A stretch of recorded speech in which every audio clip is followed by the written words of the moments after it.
¿Qué pasa en Venezuela?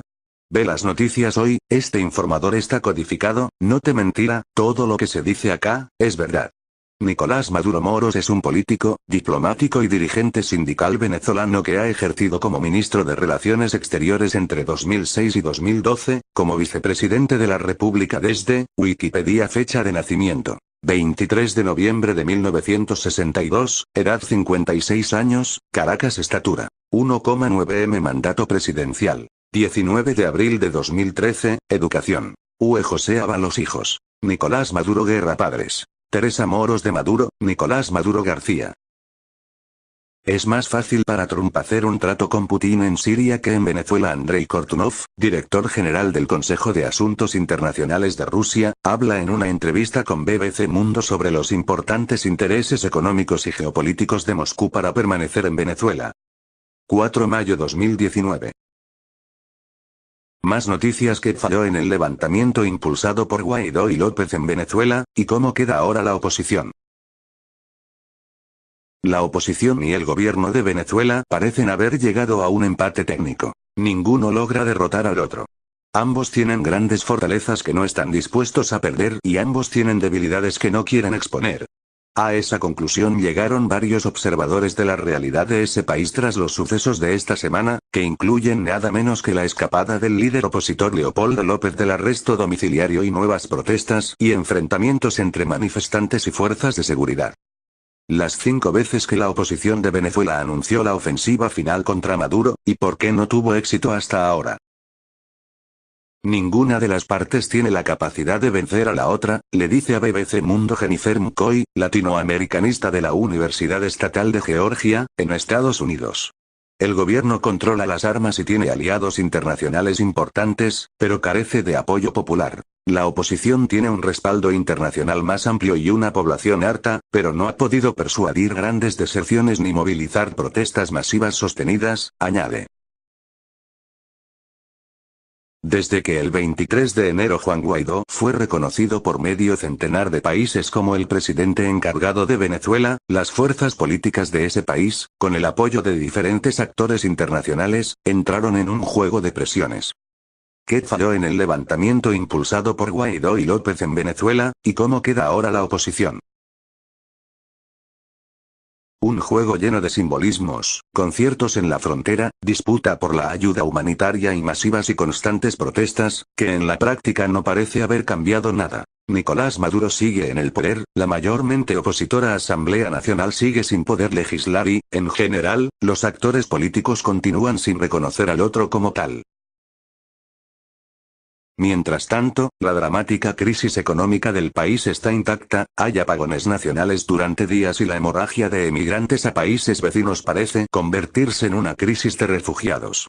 ¿Cómo hacer para destrabar esto? ¿Qué mecanismos ofrece la política para que en Venezuela haya un ejercicio del poder que al menos permita solucionar la inflación y el hambre? Negociación para los expertos, en Venezuela va a tener que haber una negociación tarde o temprano. Vaticinan un proceso lento y complejo de diálogo que cuente con un mediador imparcial, como ocurrió en Centroamérica con el famoso Grupo Contadora, y que parta del hecho de que ambas partes están dispuestas, genuinamente, a dirimir, sacrificar y conceder. Es decir, sacrificar fortalezas y admitir debilidades. No sabemos si las sanciones de Estados Unidos van a producir un quiebre del gobierno. Lo que sí sabemos es que el sufrimiento del pueblo venezolano va a aumentar los intentos de diálogo. En el caso venezolano, en 2014 y 2017, se vieron frustrados, en general, porque el chavismo llegó a las pláticas sin nada que ganar. Tenía todo el poder del Estado y amplio reconocimiento internacional. Pero en los últimos meses, y sobre todo después de esta semana, ese escenario cambió. Quedó claro que hay quiebres importantes en el chavismo, decenas de funcionarios del gobierno están sancionados por Estados Unidos y la Unión Europea y Maduro no es reconocido como legítimo presidente por grandes potencias o socios comerciales clave para el país. Y las sanciones de Washington agravan la crisis económica. La oposición desconfía del chavismo, en parte porque, según ellos, destruyeron la democracia y se sintieron burlados en los intentos de diálogo anteriores. En una negociación se pueden tratar aspectos muy de fondo, como unas elecciones libres con veeduría internacional, o renovación de los poderes judiciales y electorales, o liberación de políticos presos, como también temas más puntuales y urgentes, resolver el problema eléctrico. ¿Es posible una solución pacífica en Venezuela? Responden tres expertos en resolución de conflictos internacionales, pero más allá de los detalles, los expertos coinciden en que ambas partes deben partir de una premisa innegable. El otro es un actor político con el que me tengo que entender para evitar la violencia. Tiene que haber un reparto de poder negociado entre las dos partes, asegura Dimitris Pantoulas, politólogo griego con base en Caracas. Luego, deberían buscarse unas elecciones generales en las que compitan todos con muchas garantías, políticas y judiciales, para el después. 2. Una implosión del chavismo. El quiebre en el cuerpo de inteligencia que permitió la fuga de López confirmó que tanto en el chavismo como en las Fuerzas Armadas hay disidencias importantes. Además, durante los últimos meses varios prominentes chavistas, exministros, exfiscales, exmilitares, han desertado y manifestado su intención de crear un chavismo sin Maduro. Entrevista con Rafael Ramírez sobre la crisis en Venezuela. Si Chávez estuviera vivo, le daría un golpe de estado a Maduro. Una solución negociada no incluye necesariamente a Maduro. Actores importantes de su entorno podrían dejarlo a favor de un gobierno de transición que represente los intereses de todos, reforme las instituciones y plantee unas elecciones, aseguran COI. Pero una implosión del chavismo también podría dar con un escenario violento, sobre todo si se mantiene el estancamiento político.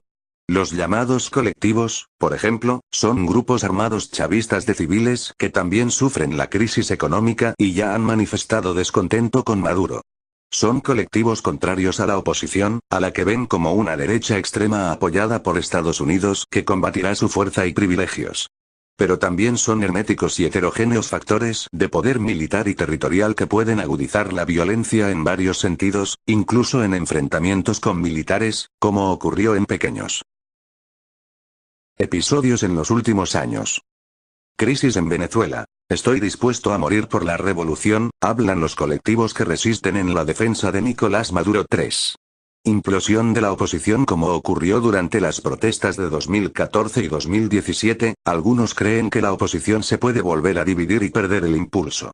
Pueden poner preso a Guaidó, que no haya reacción ni del pueblo ni internacional y Maduro se restablece con todos los problemas que sabemos y un sistema autoritario total, dice Pantoulas. Si la oposición política está llena de divisiones, ni hablar de la oposición social que está en las calles, donde la delincuencia y la crisis económica marcan los intereses de la gente. En un país donde conseguir un arma es relativamente fácil, existe la posibilidad de que factores opositores se organicen en una suerte de guerrilla urbana que para el ojo de Maduro, y Cuba y Rusia, sean focos de lucha financiados por Estados Unidos. En conclusión, la implosión del chavismo o de la oposición puede dar con un gobierno de transición, pero también con un escenario anárquico similar al de Libia o Siria. 4. Golpe de Estado. Venezuela tiene una larga historia de golpes de Estado que mantiene abierta esa posibilidad cada vez que hay un desarrollo político en este país. El último, en 2002, sacó del poder a Hugo Chávez por 48 horas y no solo dividió al país, sino que empoderó y radicalizó al chavismo y le acercó a Fidel Castro.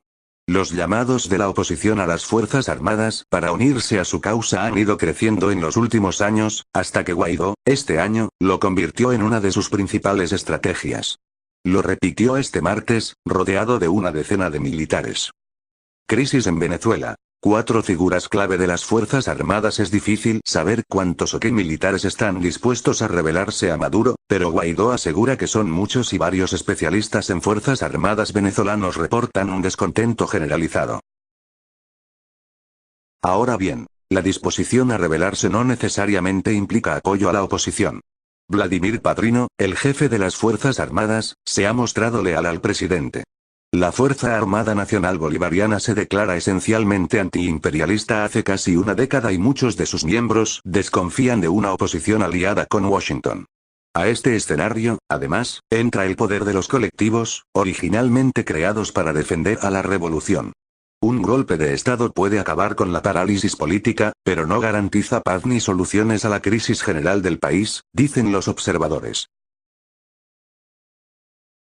Intervención internacional, real o hipotética, no son pocos los observadores que creen que la única forma de destrabar el escenario político en Venezuela es acabar con el chavismo a través de una intervención militar internacional.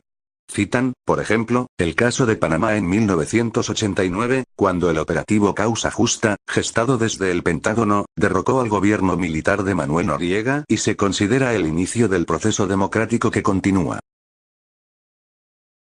Los críticos de esta postura, sin embargo, dicen que Venezuela es un país más complejo, donde hay unas fuerzas armadas más grandes, colectivos armados en todo el territorio y un apoyo político de grandes potencias como China y Rusia al gobierno.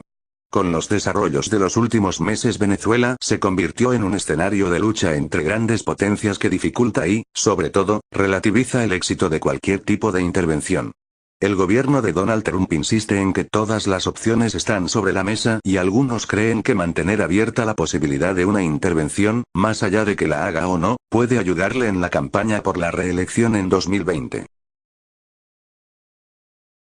Cualquier intervención, en todo caso, en teoría debe ser aprobada por las Naciones Unidas, donde China y Rusia tienen poder de veto. También puede ser aprobada en otros escenarios, como la Organización de los Estados Americanos, donde el debate sobre su conveniencia puede prolongarse por meses sin que en realidad ocurra ni haya soluciones. En dicho caso, dentro de Venezuela se mantendría eso que muchos llaman el empate catastrófico.